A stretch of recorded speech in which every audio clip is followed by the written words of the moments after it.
Assalamualaikum warahmatullahi wabarakatuh. Apa kabar sahabat-sahabatku semuanya? Semoga sehat selalu dan dalam lindungan Allah Subhanahu wa taala.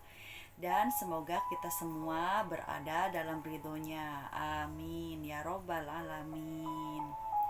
Terima kasih banyak ya semuanya yang udah gabung dari awal dan yang baru gabung. Selamat datang di konten YouTube saya ini. Kita sama-sama belajar ya, dan semoga apa yang saya bawakan ini bisa bermanfaat terutama untuk diri saya dan untuk kita semuanya. Karena di sini saya sesungguhnya sedang belajar menasehati diri sendiri ya, dan semoga juga bermanfaat untuk yang lainnya gitu. Jadi kita sama-sama belajar dan terus belajar.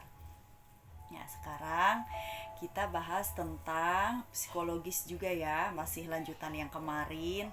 Namun ini lebih kepada untuk yang sering gagal dalam berrelationship ya, yang sering gagal dalam hubungan.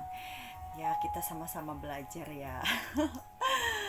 Karena dari kegagalan itu menjadi sebuah pengalaman, dan pengalaman itu adalah guru yang berharga dalam kehidupan kita ya.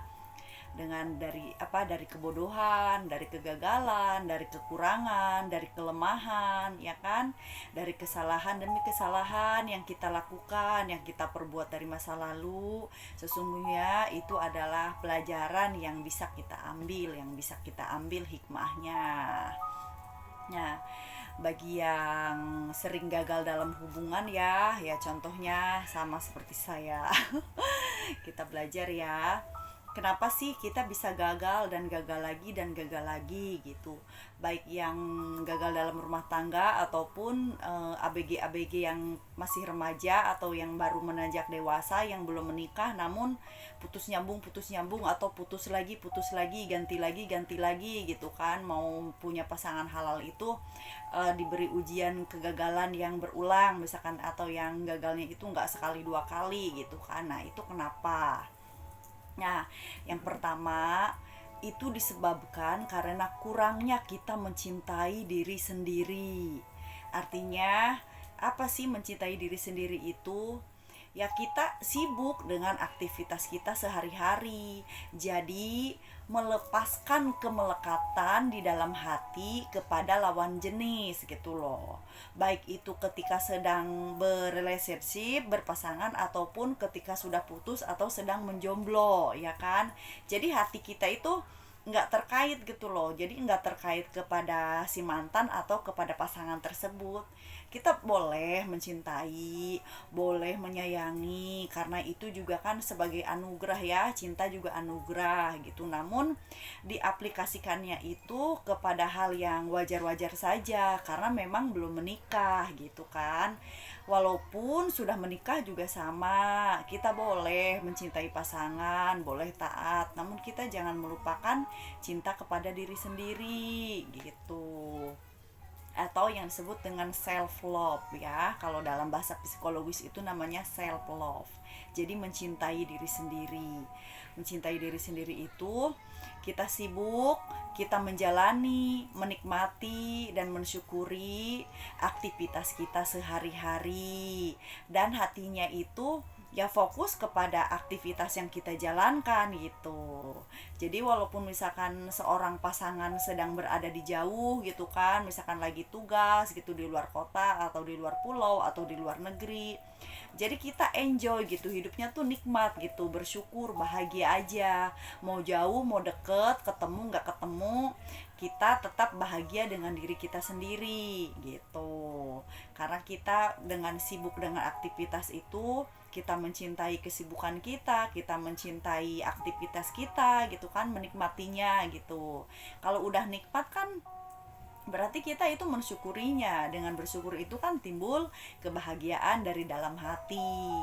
Jadi bahagia itu tidak ditentukan oleh pasangan ataupun oleh lawan jenis tersebut gitu, yang kita rindukan itu, yang kita cintai gitu kan, entah itu mantan, entah itu pasangan, entah itu suami gitu, atau siapapun gitu. Nah, makanya kenapa kita itu diberi kegagalan lagi, yaitu karena kita terlalu cenderung mengkaitkan kebahagiaan itu kepada pasangan. Nah, kenapa? Makanya Allah pisahkan gitu kan. Allah itu memisahkan kita dengan pasangan itu bukan tanpa tujuan gitu loh, bukan tanpa bukan hal yang sia-sia gitu. Tentu ada makna dan ada hikmah yang bisa kita ambil gitu. Nah, contoh ya, misalkan kita kan terlalu bergantung kepada pasangan ya, taruhlah kepada suami kepada istrinya atau istri kepada suaminya, terlalu cenderung menggantungkan kebahagiaan kepada suaminya.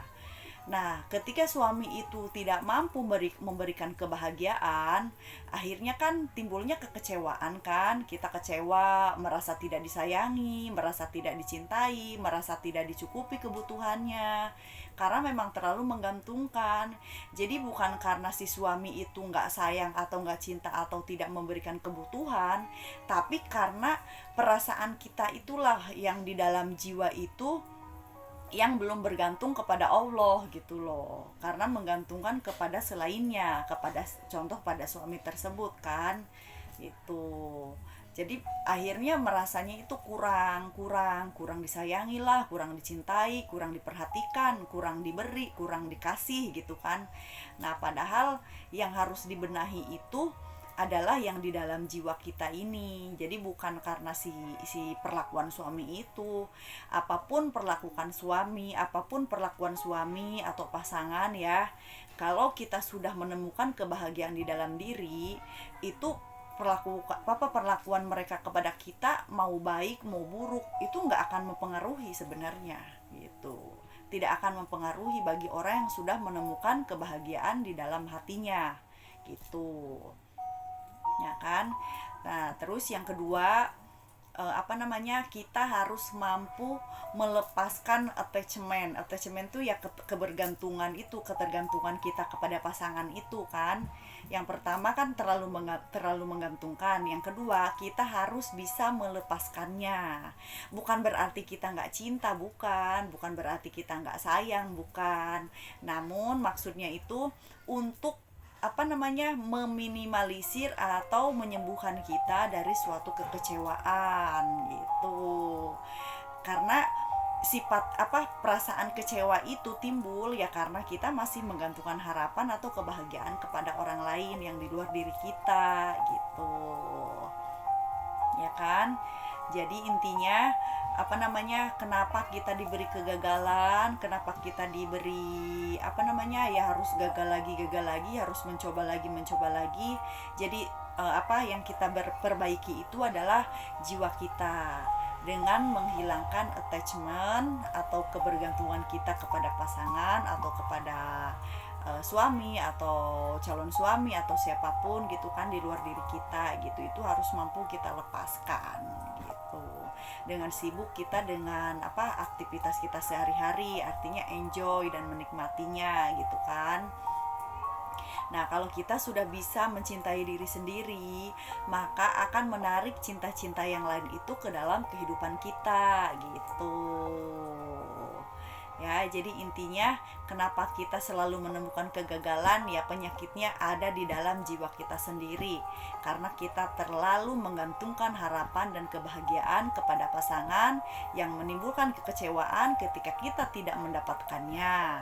Dan kurangnya mencintai diri sendiri, atau kita harus self love ya, harus mencintai diri sendiri. Karena mencintai diri sendiri itu ujung-ujungnya itu kan adalah ketawakalan, dan tawakal itulah kita mencintai Allah. Jadi hakikatnya mencintai diri sendiri itu adalah kita mencintai Allah dengan bertawakal kepadanya. Nah, mudah-mudahan bisa difahami ya.